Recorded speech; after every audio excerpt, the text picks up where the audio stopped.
ಅಪಾಯದ ಮಟ್ಟ ಮೀರಿ ಹರಿತಾ ಇರುವಂತಹ ಕೃಷ್ಣಾ ನದಿಯಲ್ಲಿ ಮೀನುಗಾರರು ಹುಚ್ಚಾಟವನ್ನ ಮೆರೆದಿದ್ದಾರೆ. ಯಾದಗಿರಿ ಜಿಲ್ಲೆಯ ಹುಣಸಗಿ ತಾಲೂಕಿನ ನಾರಾಯಣಪುರ ಬಳಿ ಇರುವಂತಹ ಕೃಷ್ಣಾ ನದಿಯಲ್ಲಿ ಈ ಘಟನೆ ನಡೆದಿದೆ.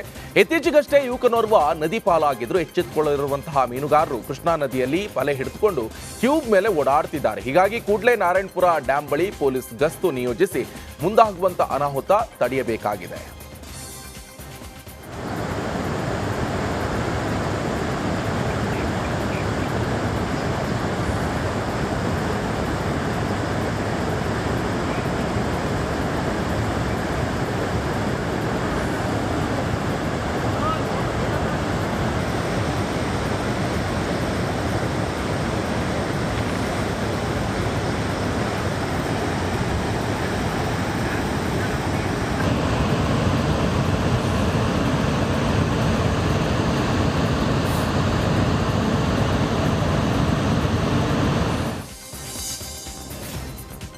ಬಸವೇಶ್ವರ ಜಾತ್ರೆ ಅಂಗವಾಗಿ ಮಹಿಳೆಯರು ರೊಟ್ಟಿಯನ್ನ ಬುಟ್ಟಿಗಳನ್ನ ಮೆರವಣಿಗೆ ಮಾಡುವ ಮೂಲಕ ದೇವಸ್ಥಾನದ ದಾಸೋಹ ಭವನ ತಲುಪಿದ್ದಾರೆ.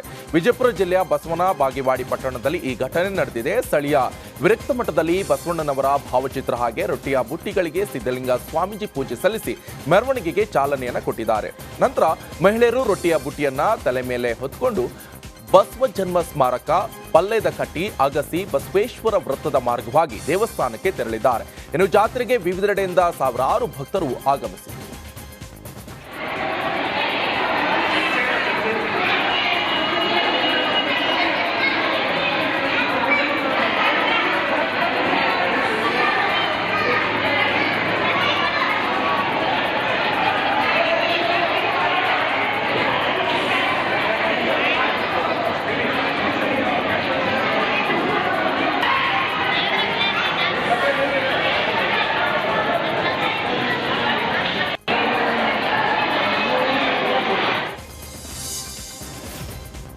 ಕಲ್ಯಾಣಿ ಬಳಿ ಫೋಟೋ ತೆಗೆದುಕೊಳ್ಳಲು ಹೋಗಿ ಯುವಕ ಕಾಲ್ಜಾರಿ ನೀರಿಗೆ ಬಿದ್ದು ಮೃತಪಟ್ಟಿದ್ದಾನೆ.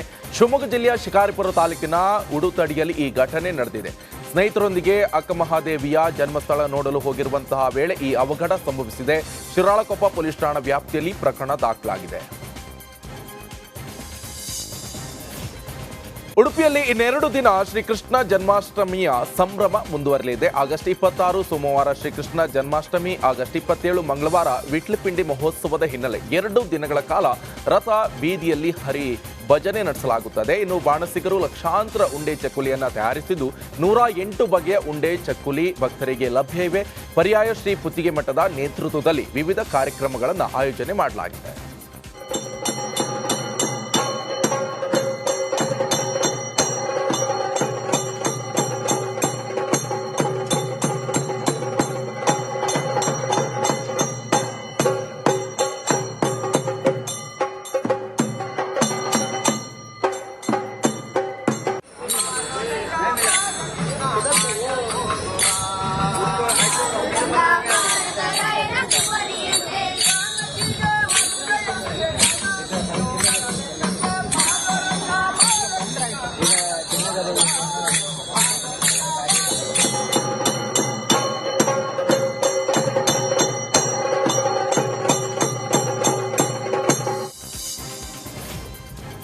ನಡೆದಿರುವಂತಹ ಗ್ಯಾಂಗ್ ರೇಪ್ ಪ್ರಕರಣ ಸಂಬಂಧ ಆರೋಪಿ ಸವೇರ್ ರಿಚರ್ಡ್ನ ತಾಯಿ ಸಬೀನಾ ಪ್ರತಿಕ್ರಿಯೆ ಕೊಟ್ಟಿದ್ದಾರೆ. ಕಾರ್ಕಳದಲ್ಲಿ ಮಾತನಾಡಿದ ಅವರು, ಅತ್ಯಾಚಾರ ನಡೆದಿರುವಂತಹ ದಿನ ನನ್ನ ಮಗ ಜೀಪ್ನಲ್ಲಿ ಹೋಗಿದ್ದ, ವಾಪಸ್ ಬೈಕ್ನಲ್ಲಿ ಬಂದ.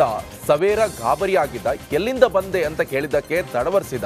ನಂತರ ರೂಮ್ಗೆ ಹೋಗಿ ಮಲಗಿ ಕನವರಿಸ್ತಾ ಇದ್ದ. ಪೊಲೀಸರು ಮರುದಿನ ಬಂದು ಕರೆದೊಯ್ದಾಗ್ಲೇ ನನಗೆ ಗೊತ್ತಾಯಿತು. ಅಲ್ಲಿಯ ತನಕ ನನಗೇನು ಅರ್ಥ ಆಗಿರಲಿಲ್ಲ ಅಂತ ಹೇಳಿದ್ದಾರೆ. ಕಲ್ ಆಯಾ ಖಾನಾ ಖಾಯಾ बाद में सो गया 8:30 को. हाँ, बाद में हम लोग भी 9 बजे खाना खा के सो गए. रात को पुलिस आया था, तभी पुलिस ने बोला एक्सीडेंट हो गया बोल के कार का.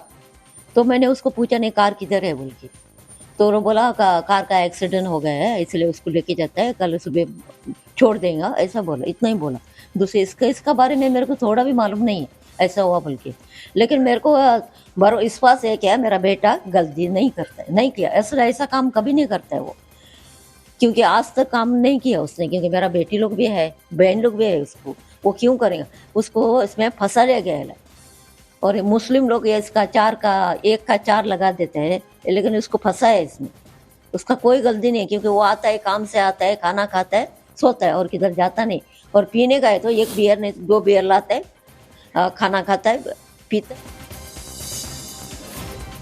ತುಂಗಾಭದ್ರಾ ಜಲಾಶಯದ ಗೇಟ್ ದುರಸ್ತಿ ಬೆನ್ನಲ್ಲೇ ಮತ್ತೊಂದು ಅವಘಡ ಎದುರಾಗಿದೆ. ತುಂಗಾ ಮೇಲ್ದಂಡೆ ನಾಲೆ ಒಡೆದು ಸಾವಿರಾರು ಎಕರೆ ಜಮೀನು ಜಲಾವೃತವಾಗಿರುವಂತಹ ಘಟನೆ ದಾವಣಗೆರೆ ಜಿಲ್ಲೆಯ ಹೊನ್ನಾಳಿ ತಾಲೂಕಿನ ಬಸವನಹಳ್ಳಿ ಗ್ರಾಮದ ಬಳಿ ನಡೆದಿದೆ. ರೈತರು ಸಾವಿರಾರು ಎಕರೆ ಭೂಮಿಗೆ ನೀರು ನುಗ್ಗಿರುವಂಥದ್ದು. ಅಡಿಕೆ, ಮೆಕ್ಕೆಜೋಳ, ಹತ್ತಿ ಸೇರಿದಂತೆ ವಿವಿಧ ಬೆಳೆಗಳು ಜಲಾವೃತ ಆಗಿದೆ.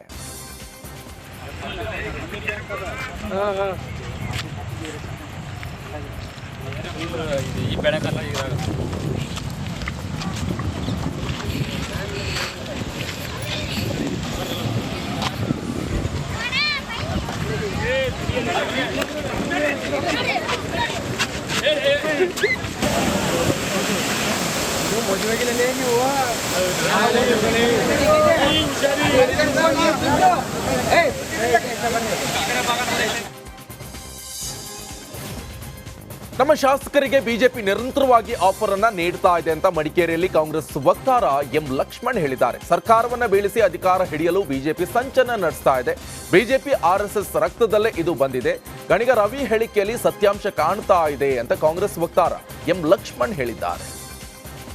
ನಡೀತಾ ಇರುವಂಥ ಸರ್ಕಾರಗಳನ್ನು ಬೀಳಿಸಿ ಅಧಿಕಾರವನ್ನು ಹಿಡಿಯುವಂಥ ಒಂದು ವ್ಯವಸ್ಥೆ BJP ಮತ್ತು RSS ಮೈಂಡ್ಸೆಟ್ಟಲ್ಲಿದೆ. ಅದು ಬ್ಲಡ್ಡಲ್ಲೇ ಬಂದಿರುವಂಥ ಒಂದು ವಿಚಾರ. ಗಾಣಿಗ ರವಿ ಹೇಳಿರುವಂಥದ್ರಲ್ಲಿ ಸತ್ಯಾಂಶ ಇರುವಂಥದ್ದು ನಮಗೂ ಕಾಣ್ತಾ ಇದೆ. ನಮ್ಮ MLAಗಳಿಗೆ ರೈಟ್ ಫ್ರಮ್ ಡೇ ಒನ್ನಿಂದ ಆಫರ್ ಮಾಡುವಂಥದ್ದು, ದುಡ್ಡನ್ನ ಆಮಿಷ ಒಡ್ಡುವಂಥ ಕೆಲಸವನ್ನು ನಿರಂತರವಾಗಿ ಮಾಡ್ತಾ ಇರುವಂಥದ್ದು ಕಂಡು ಬರ್ತಾ ಇದೆ. ಬಟ್ ಇವೆಲ್ಲ ನಮ್ಮ ಗಮನದಲ್ಲಿದೆ.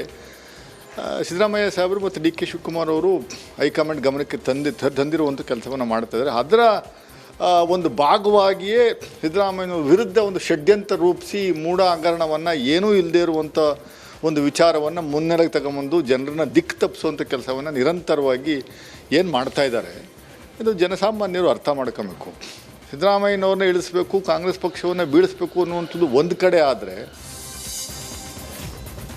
ಶಿವಮೊಗ್ಗದ ಮಲ್ಲಾಪುರ ಗ್ರಾಮದಲ್ಲಿ ಅಡಿಕೆ ಕಳ್ಳತನ ಹೆಚ್ಚಾಗ್ತಾ ಇದ್ದು ಅಡಿಕೆ ಬೆಳೆಗಾರರು ಆತಂಕಕ್ಕೆ ಒಳಗಾಗಿದ್ದಾರೆ. ಮಲ್ಲಾಪುರದಲ್ಲಿ ಮನೆ ಮುಂದೆ ಸುಲಿದು ಇಟ್ಟಿರುವಂತಹ ಅಡಿಕೆಯನ್ನ ಕಳ್ಳತನ ಮಾಡಿರುವಂತಹ ದೃಶ್ಯ ಸಿಸಿ ಕ್ಯಾಮೆರಾದಲ್ಲಿ ಸೆರೆಯಾಗಿದೆ.